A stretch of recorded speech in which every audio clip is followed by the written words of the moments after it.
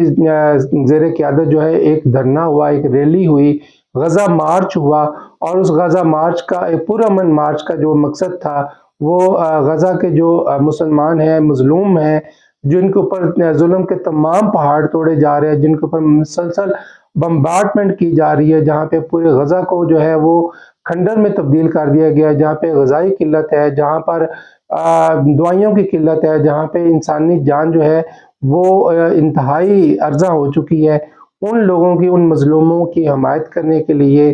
پاکستانی ہی تھے جو اسلام آباد کی سڑکوں پہ مارچ کرنے کے لیے نکلے، اظہار یکجہتی کرنے کے لیے نکلے، اور اپنی حکومت کو اس بات کا احساس دلانے کے لیے نکلے کہ ہمیں اپنے جو ہمارا پرنسپل سٹانس ہے، جو ہمارا اصولی موقف ہے، ہمیں اس کے اوپر کھڑا ہونا چاہیے، ہمیں فلسطینیوں کی اخلاقی حمایت جو ہے وہ اس کو ساتھ چلنا چاہیے اور اس کو آگے لے کے چلنا چاہیے، اور فلسطینیوں کی مدد کرنی چاہیے، اور ان کے ساتھ مل کے ان کی لڑائی کو جو ہے وہ ایک انجام تک پہنچانا چاہیے۔ لیکن اس پرامن مارچ کے اوپر بھی جس طرح سے دیکھا کہ کل اسلام آباد کے اندر دفعہ 144 کا نفاذ کر دیا گیا، اور پھر پولیس جو ہے وہ پرامن مظاہرین کے اوپر پل پڑی، اور وہاں پہ جو ہے وہ لاٹھی چارج اور دیگر جو ٹولز استعمال کیے گئے، اور جو اس ریلی کی جنہوں نے قیادت کی تھی سینیٹر مشتاق احمد، ان کے خلاف بھی جو ہے وہ پولیس کے ساتھ ان کی جھڑپیں بھی ہوئی، اور پولیس نے ان کا تعاقب بھی کیا، ان کو گرفتار کرنے کی کوشش کی، تکرار بھی ہوئی، بحث بھی ہوئی۔ تو یہ جو پالیسی ہے یہ سمجھ سے بالاتر ہے کہ کیا ریاست پاکستان جو ہے وہ اپنے اصولی موقف سے پیچھے ہٹ چکی ہے۔ دوسری طرف جو ہے وہ ہمارے پاکستان کے وزیر خارجہ اسحاق ڈار جو ہے انہوں نے ایک بیان دیا کہ پاکستان جو ہے وہ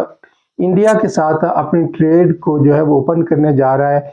تجارت کھولنے کے لیے جا رہا ہے۔ تو یہ تجارت کھولنا جو ہے یہ صاف ظاہر ہے کہ ملکوں کے اندر تجارت جو ہے وہ بنیادی اہمیت رکھتی ہے۔ تو اگر ہم تجارت کی بات کریں تو پاکستان کے اندر جو ہے وہ تجارت انڈیا کے ساتھ کرنا جو ہے یہ کوئی ممنوع بات نہیں ہے، لیکن 2019 کے اندر جو ہے جب انڈیا نے کشمیر کا جو اسپیشل سٹیٹس تھا اس کو ختم کیا تھا، تو اس وقت کی پاکستان کے گورنمنٹ نے انڈیا کے ساتھ اپنے تمام ڈائلاگز کو جو ہے وہ پوسٹ پون کر دیا تھا، بند کر دیا تھا اس وقت تک جب تک انڈیا اپنے اس فیصلے کو واپس نہیں لیتا۔ کئی ماہ تک مسلسل جو ہے پورے کشمیر کو سب جیل بنا دیا گیا تھا، کشمیریوں کے اوپر رسائیات تنگ کیا گیا تھا۔ آج ان تمام قربانیوں کو جو ہے وہ ضائع کرنے کے مترادف ایک بیان دیا گیا ہے کہ ہم انڈیا کے ساتھ اپنی ٹریڈ کو اوپن کرنے جا رہے ہیں۔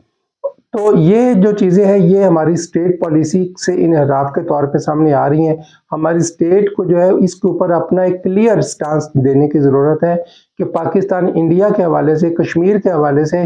کس پالیسی کے اوپر عمل پیرا ہے، کیونکہ ہم اپنی فوج کے اوپر جو 8 لاکھ فوج پاکستان کے اندر رکھی گئی ہے اس کے اوپر ہم اب تک جو ہے وہ اربوں ڈالر جو ہے وہ ہم اس کے اوپر سالانہ خرچ کرتے ہیں، اپنا قیمتی جو زر مبادلہ ہے اس کے اوپر خرچ کرتے ہیں، پاکستان کے قوم کے ٹیکسوں کے پیسے اس کے اوپر خرچ کرتے ہیں۔ اگر ہم اپنے ان اصولی موقف کشمیر اور فلسطین سے اگر ہم نے پیچھے ہٹنا ہے تو پھر ہمیں اپنی حکومت کو اپنی جو اسٹیٹ پالیسی ہے اس کو دوبارہ سے ریویو کرنے کی ضرورت ہے۔ جی ناظرین، اس کے ساتھ آپ کو بتاؤں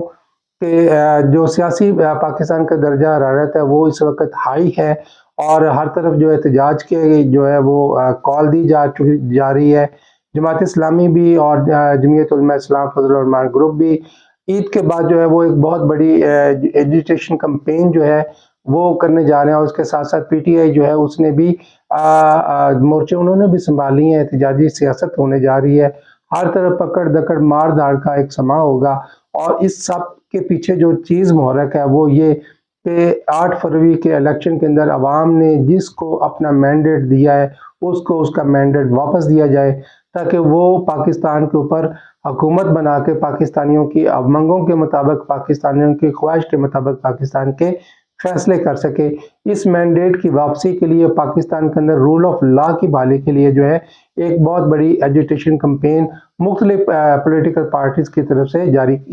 ہونے والی ہے۔ رمضان کے انشاءاللہ اختتام کے اوپر جو ہے وہ پاکستان کے اندر ہوگی۔ اس کے ساتھ ساتھ آپ کو بتائیں کہ اسلام آباد ہائی کورٹ کے اندر جو آج سافر کیس کے اوپر بھی آج بھی پروسیڈنگ جاری رہی. آج کے جو ریمارکس سے چیف جسٹس عامر فاروق کے، انہوں نے کہا تھا کہ بھی نہ تو فائل کے اندر سائفر ہے، نہ فائل کے اندر وہ ٹویسٹڈ کاپی ہے، نہ وہ ٹویسٹڈ میٹر ہے، نہ کسی سائفر کسی پروسیکیوشن میں کسی نے پڑھا، نہ کسی جج نے پڑھا،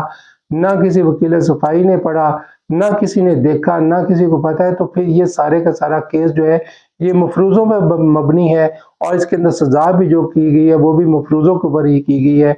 تو دیکھیں ابھی آگے چل کے عدالت اس کے اوپر کیا فیصلہ دیتی ہے، یہ آنے والا وقت ہی دیکھ کے بتائے گا. اور اس کے ساتھ ساتھ آپ کو بتاتا چلوں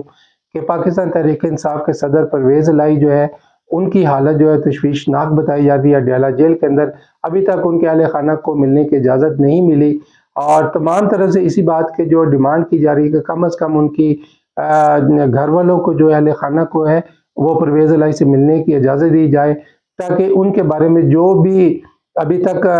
باتیں جو ہے وہ سوشل میڈیا پہ چل رہی ہیں کہ ان کو تشدد ہوا ہے یا وہ گر کے زخمی ہوئے ہیں، ان کی حالت کیسی ہے، وہ ساری چیزیں جو ہے وہ کلیئر ہو سکیں، اور